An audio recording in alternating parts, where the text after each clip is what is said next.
welcome to the second Insider TV Wireless Roundtable taking place in Las Vegas alongside CES 2013. These events are about bringing together movers, trailblazers, and some of the most influential people in the wireless industry. We're going to discuss some of the key and often divisive issues that face the industry and see what these execs say about how they're going to face the challenges and issues in front of them. And hopefully we'll also get a better idea of the wireless industry roadmap too. At this second event, I'm delighted to introduce Lisa Arrowsmith from IHS Electronics and Media, our co-host for the event. Lisa. Thank you. Hi, I'm Lisa Arrowsmith, Research Manager for Connectivity at IHS Electronics and Media. IHS Electronics and Media offers extensive market intelligence across a broad range of industries. We have services ranging from market intelligence reports through to consultancy, and specifically our connectivity team covers all high bandwidth communications, a range of low power RF, and all of the wired and power line based alternatives. This includes in-depth analysis of both standards and proprietary solutions, ranging from the traditional consumer markets through to other areas such as automotive, smart metering, health, fitness, and many others. Thanks, Lisa. Delighted to have you here. Now let's meet our wireless experts. Hi, I'm Stein Egil Nielsen. I'm here representing Nordic Semiconductor, where I am Director of Emerging Technologies and Strategic Partnerships. Nordic Semiconductor is a company specializing in ultra-low power wireless devices. We support proprietary protocols, we support Bluetooth Low Energy. I'm currently very much involved in the evolution of Bluetooth, and I currently serve as the chairman of the board of directors at the Bluetooth segment. Hello, my name is Arjan van der Weyden. I'm a senior director at Nordic Semiconductor. I'm representing here the ULE Alliance. ULE Alliance is coming out of the DECT forum. I think DECT is currently the most used short-range wireless technology for voice applications, telephony in the home. And for the ULE Alliance we have a mission, and the mission is to be a key player in the home and building control. And I think we have some strong points with range, voice support, and also that it's a reliable standard. I'm Jim O'Callaghan, representing the Ocean Alliance, a consortium of 300 member companies offering 1,000 interoperable wireless products. The Alliance is based upon energy harvesting, which eliminates the need for batteries in wireless devices. We convert ambient energy, such as light, temperature, and motion, into usable electrical energy to power wireless sensor networks. Tim Fowler, I'm from Cambridge Consultants. Cambridge Consultants is a design services business. We provide technology advice, technology and product development for our clients. And in the wireless domain, we're active from very short range technologies such as NFC, through personal area networking, wide area networking, and up to satellite networking. Hi, my name is Rod Morris, and I represent the AMP Plus Alliance, which is an alliance of over 350 member companies and over 60 million products worldwide, predominantly focusing on sport, fitness, health, wellness, and medical applications. AMP Plus is built on the ultra-low power wireless protocol ANT, which can be found in many silicon vendors' radios and most multi-mode comm chips that operate in cell phones today. Hello, my name is Matt Ramage. I'm the Senior Vice President of Product Management for VTech Communications, focusing on the US market. And in my role, I'm working with the retail partners to define products for the consumer marketplace. Okay, gentlemen, let's launch into the topics we're going to discuss today. And I'm going to pick up on one that I did actually mention at the first roundtable, but there's been a significant development since then. That's energy harvesting technology. In December, the Zigbee Alliance announced support for energy harvesting technology to eliminate batteries and reduce maintenance in large-scale sensor networks. I wonder, and I'd be very interested to hear your opinions, how any ultra-low power solution is going to be able to compete long-term against energy harvesting devices when it's still going to rely on batteries. I think it all boils down to having a technology, baseline technology that uses low power to begin with. And if you have that, most technologies can be adapted to support energy harvesting in some way or another. So I don't think either Zigbee or Ocean has any monopoly on energy harvesting at all. Will we see energy harvesting Bluetooth? Energy harvesting Wi-Fi? We're already seeing energy harvesting Bluetooth in keyboards with solar panels. It already exists, right? So yeah, I'm sure we will. So just to pick up on the comment that Inocean doesn't have a monopoly on energy harvesting, I'd love to hear from you on your perspective of that. I mean, are there key patents or patents that will get in the way of other technologies pursuing energy harvesting further? Absolutely. Inocean and our alliance members have been working on energy harvesting power devices for almost 15 years. There's a significant intellectual property base surrounding those. Our preference, of course, would be to be inclusive rather than combative, but we do have a very significant IP portfolio, and we're committed to protect that. And how do you feel about Zigbee announcement? I feel that it adds a validation, as Lynn said, it's somewhat of a validation of the fundamental premise. Energy harvesting is hardly new. I have to say I'm a little bit confused about how there could be a lot of IP around it, because I see the power source and the radio elements as being fully independent of one another, and so how you generate the power to run your radio really should have no bearing one on the other. There's also more than one way to solve these problems.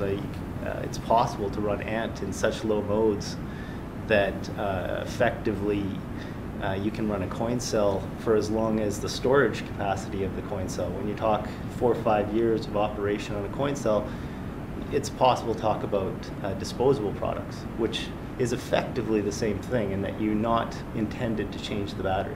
Well, we tried to get the Zigbee Alliance here to talk about this matter, but unfortunately, no matter how hard we tried, we couldn't get them along. So they can't talk about the IP issues. But Jim, how big a deal is it? We think it's a significant issue. Obviously, announcing a standard is not IP infringement. Introducing products based upon it may be, and we will address those when the products are introduced. Do you feel there's been any developments about the differences between standards and proprietary? Are there certain areas which have existingly been proprietary which are moving heavily towards standards, or do you feel that we've reached a point where the areas that will use standards are using them today and proprietary has got its own niche? I don't think it's a static situation. Clearly, as things evolve, it will change. And I do think some of the proprietary, looking from a Nordic perspective, some of the proprietary things, markets we've been involved in, yeah, they will shift to standard-based solution because it typically offers some benefits, as long as these fundamentals like cost, power consumptions are met. Well, I think there is a shift going on to standards, because if you look at the old days where you have home control, which is just an island solution, then of course proprietary can do it. But now things have to be connected to the cloud, and you have to get access to the gateways. So the ULE Alliance is a new organisation. Are you going to be pushing a new standard out there? Well, I think we have the benefit of being part of the, coming from the DECT world. DECT is an ETSI standard, and also what you see now, the DECT ULE, we promoted the ULE Alliance, it's also going to be an ETSI standard, so that's a matter of months, and then the standard is fixed. Right now, I think that there's still maybe a primary emphasis on the functionality, and alluded to earlier, the ease of use. So that's the primary concern is can I bring this in, can it work straightforward out of the box? There's a thought of standardization helping that over the longer term. Standards, therefore, are really an enabler of commoditization more than anything else. It's enabling you to create an ecosystem of partners that can work together to make something happen. A closed system needs a very powerful player in order to drive it forward. I would argue that standards make use case easier. I don't think that's true. I think Apple have done a very good job with their proprietary system in making use very easy. And none of the open systems are anything like as easy to use as their proprietary system. But you need power to drive a proprietary system to scale, and Apple have power so they can make that work. But as a buyer, do people really want to only buy it from one person? So the general route to commoditization is through standards, because I then get choice, I get the ability to get to an ecosystem that's broader, I suspect. Where I really see the opportunity is just as we look toward the introduction of more standards like ULE to introduce some simple monitoring, which would be a really nice feature for the consumer marketplace. And then that's, I had a whole product plan actually around monitoring and DECT phone systems that wasn't contingent on ULE, but would have made it so much simpler. Well, in the last year, we've seen quite a lot of development in the smart home area, and I mean, we're touching on that now. But it's also an area where a lot of standards are currently trying to play, you know. We have DECT ULE, we have Zigbee, we have Z-Wave, we have N-Ocean. Is any one of these standards going to dominate in the smart home, or is this going to continue to be a fragmented market? It hasn't settled down yet. And if you're going to look at other standards too, it's going to go after this market as well, which is not on the ones you mentioned. Wi-Fi is going to be a play, Bluetooth is going to be a play. So I guess we're going to have that discussion next year's roundtable and the year after. This part of the wireless ecosystem is not set yet. That I'm absolutely sure. When we talk on the device side, we talk to companies looking to deploy the smart home services, and they're faced with a situation where they can pick one standard, which may not be the one which is fully supported, 2-3 years down the line, or they can integrate a few and keep their options open, but increase their bill of materials. Do you think that in the meantime there's a recommended approach for these companies, or would it be more wise to sit back and wait to see how this market shakes out? Here's a good example of where standards don't converge, because if you have many standards, by definition you haven't commoditized the market. You can't commoditize the market with several standards. Even in the cellular domain, in 2 and 3G, having several standards hampered the market growth.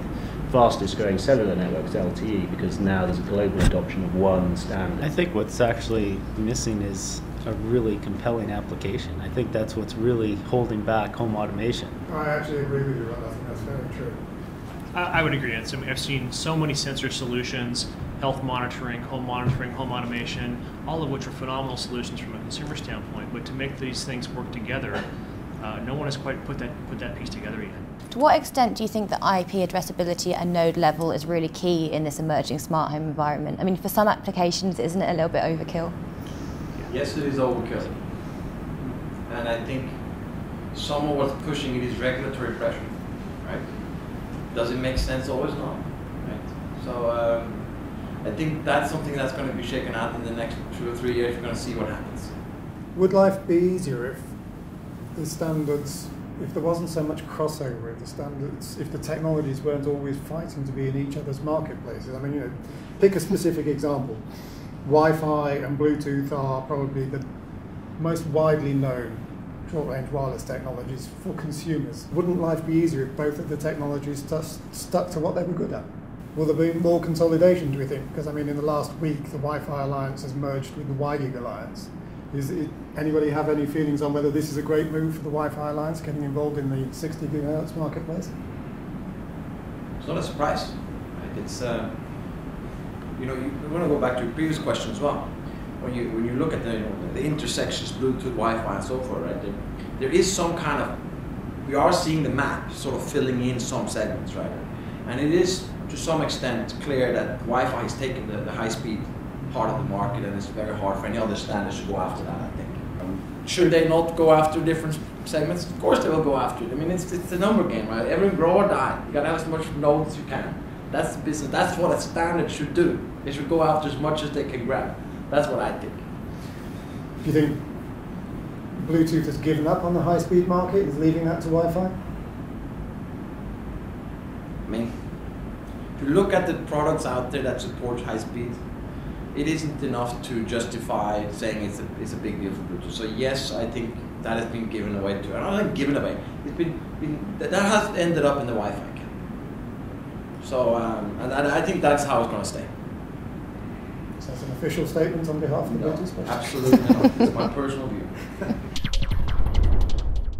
There's been another big trend, certainly over the last year, but probably a little longer than that, and that's that another huge market is developing, which is the market for machine-to-machine communication, Internet of Things and so on. This machine-to-machine market offers vast potential. If we're talking about Bluetooth and Wi-Fi doing well by selling a couple of billion units a year, in the machine-to-machine communication market, you're talking tens and hundreds of billions and trillions of units and dollars and so on.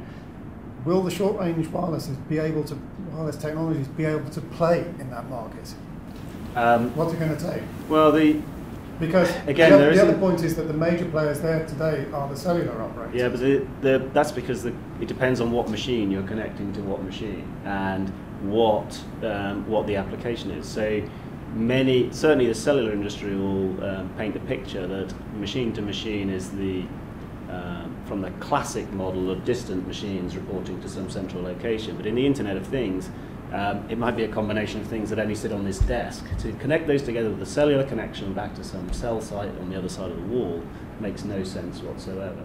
Well, the irony is that pretty much all M2M development so far has taken place based around cellular technology. And cellular has inherent problems with operating in that space, cost, power consumption. But machine to machine, the billions of devices aren't those things. It's the everyday stuff. It's your cooker, your oven, your fridge, your things that normally haven't been networked that get some benefit from being networked. The two worlds are disparate, and to some degree the cellular operators have cornered the marketing phrase of machine to mean cellular modules in an application. But we see a huge number of devices where there are no humans involved. Wireless networking is being used, and there is no one size fits all solves those problems. Of the technologies we're talking about, I guess things like Zigbee and Waveness and Z-Wave are making a pitch to be part of that growing marketplace. Should we expect to see the other technologies getting involved in a more proactive way, do you think? From my point of view, the technology we're seeing with the fastest growth in that area is Bluetooth Low Energy. So because it's already in a bunch of smartphones, now I can take sort of everyday devices and make them networked. I can give them a whole range of features that they never previously had. And that's not because Bluetooth Low Energy inherently has a right to that, it just happens to be in the other part of the system you need it to be in. So to what extent would then these networks rely on, say, a smartphone communicating directly to the node devices, or would they still need to go via the gateway anyway? And if so, what's the key value proposition? Well, I think the cell phone interaction piece really comes down to the use case and the consumer involvement. So if you're talking about infrastructure pieces, if it's home monitoring of elderly patients or something like that, well, then it's probably more likely going to be an installed gateway in their home rather than just a cell phone. In our case, probably more than half of all the devices that are deployed operate independent of a wide area network. So they are true machine-to-machine. Of those that are connected, I would say a small fraction are connected over a cellular pipeline. I was just interested to know how you think the use of white space radio spectrum will develop in the coming years, and whether you think there'll be a key set of applications, whether it's machine-to-machine, whether it's rural broadband, that will specifically drive the use of that spectrum. We've run a number of workshops on white space and participated in the trial in Cambridge. And I think there are the two use cases you described are the strongest candidates that we've seen. So in the M2M space in the white space radio, do you think that it will be emerging specialist standards like Wireless which gain the most traction, or do you think they're there to prove out the use cases and then we're going to see a Zigbee using white space radio, a Bluetooth using white space radio spectrum? I think what you lose a lot, what becomes more and more valuable over time is ecosystems. And what you lose by changing radio technologies is you lose ecosystems, you lose interoperability. Okay, let's talk for a few minutes about NFC. It seems to still struggle to gain industry-wide support and has almost no awareness whatsoever amongst consumers for the technology or even for applications using NFC technology. Some people are saying that Apple's failure to put NFC into the iPhone 5 is really a major blow for NFC technology, perhaps even a death knell, and certainly reduced retailer and brand confidence in the technology. Where's NFC going wrong, and could it really be the case that one handset company such as Apple can really kill a technology? I actually like NFC a little bit. It's I think the technology is good, and I think a lot of implementations are pretty good. I don't necessarily share your opinion that it's in trouble as much as you say. I think it's doing fine in many areas. I also don't think Apple can actually kill the NFC. They have a lot of power, but not that much. Well, it's been parts of the Bluetooth spec for a long time. Why is no more being done with it by the Bluetooth industry? Yeah. Simple pairing, etc. Yeah, that's evolving and that's happening now. I don't see much evidence of it. Well, you can look at the Nordic's new reference design for keyboard and mouse. We do NFC pairing with Bluetooth Low Energy, so we have it in place. Do you feel that you should be promoting the fact that NFC is part of this, or is it just a case, as many people have said, of making something work and the consumers aren't going to care anyway? Exactly. Okay. Well, NFC has been struggling, and at the same time, Bluetooth 4.0 seems to be gaining traction with the handset companies. Does Bluetooth 4.0 have any real competition in that area? Well, that's my question. Well, No, I don't think I can work out what you're saying. I don't think they have competition. It's a ubiquitous now, and 4.0 is supported in this. You can find a handful of phones that doesn't support it somewhere or another. The OS is coming on board, and it's going to be everywhere in all handsets. I don't think it has to be only one solution, and ANT is actually supported in most of the multimode comm chips that are in cell phones today. Perhaps one of the reasons NFC is struggling is because it does actually require some new hardware and a new antenna to be placed into a cell phone where real estate and cost are paramount, and so that's why ANT is able to still play in a cell phone, is because it's not adding any cost, and it's leveraging the existing radios. And so I do think that there can be some competition for personal area networks to BLE in the cell phone market. Okay, well, as you say, ANT is supported on a lot of the chipsets in the phones. How do you get more of those handset manufacturers to actually enable it? Well, honestly, we have to undo some of the overhyped information about Bluetooth in the marketplace. There's a lot of misperceptions, and so we've been working on trying to change some of those perceptions so that we can get more informed people in cell phone companies to turn on the technology. So with a range of different representatives here, I'd just be interested to hear, what would you say were the most significant developments or announcements or trends of 2012 for the wireless industry? One of the key events, which I can say, is the start of the ULE Alliance in 2012. I think it's a key event, and I think it's now that for 2013 we will see that quite a number of companies now start also developing further products around it, so that it will become definitely one of the key standards in this home automation building control application. I'd like to pick up two things if I could, one in the short range space and one in cellular. I think in the short range space, actually the announcement that I think has the biggest impact in the short term is Apple's decision not to put NFC into the iPhone 5. I think a lot of people assumed it would be there, and I think it's a message that just because you have a standard technology and you hype the fact that everyone's going to adopt it doesn't actually mean that they will. And I think there's a belief that when a standard says, yeah, I've got some technology that's coming along, that doesn't necessarily mean it's going to end up in the hands of users.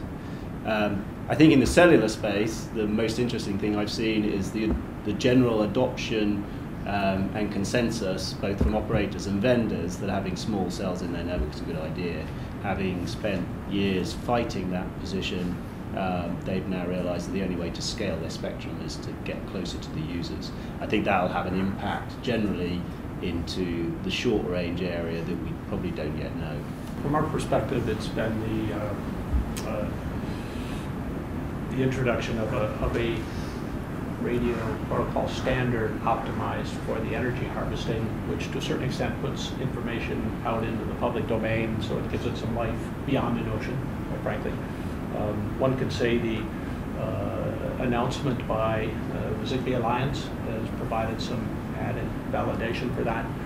And in conversations with the multinational organizations and others, we see it as somewhat of a tipping point where people are saying, before it was an interesting approach, now it's longer term predicted that if you could use energy harvesting, you will. If you can't, you'll use a battery or wire. So I find it a bit hard to find a significant announcement. I'm of course in my little world, right, of things I deal with. But what I was excited about, though, is a couple of things. I was actually excited about a lot of deployment of LTE technology, meaning that you're out there with your iPad or whatever LTE modem, suddenly you actually have great bandwidth wirelessly outdoor. And I think it's going to continue to be an exciting thing going forward. So that was an exciting thing as a consumer. Of course, I mean, in the Bluetooth world that I live in very often, you know, I was excited to see that the Bluetooth Low Energy got the attention that I think it deserves.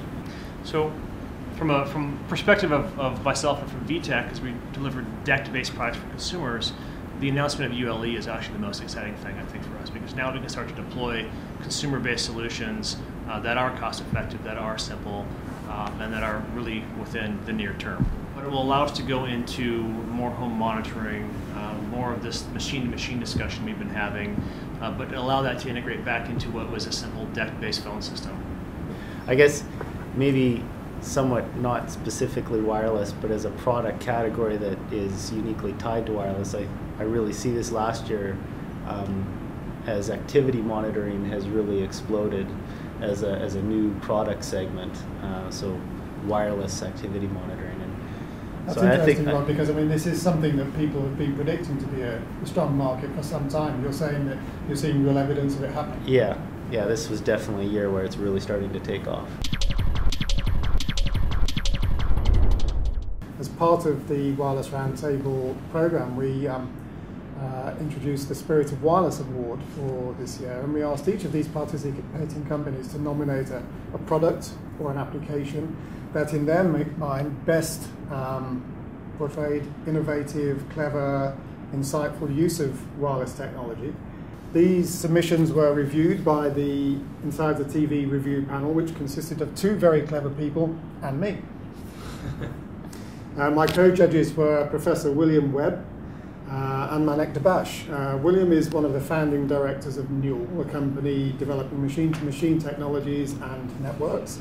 He's also CEO of the Weightless Special Interest Group, a body standardising a new M2M technology. And prior to that, William was a director at Ofcom, the UK regulator.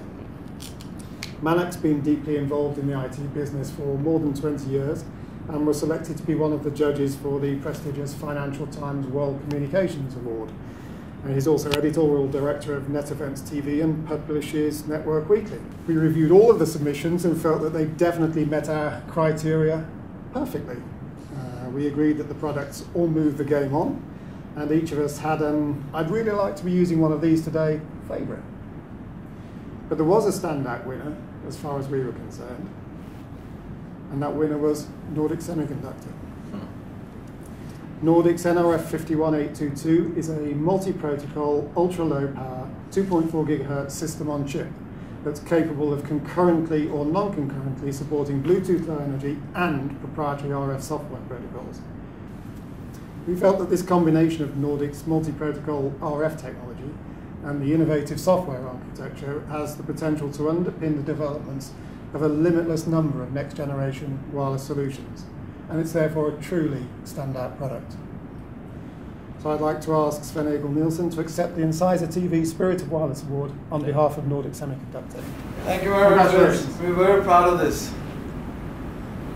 And I'm sure the rest of the team will be extremely excited about this, because this is something we worked on for a very long time and spent a lot of money and research on, but we're actually seeing tremendous amount of success already. So Great. It's great. Thank you.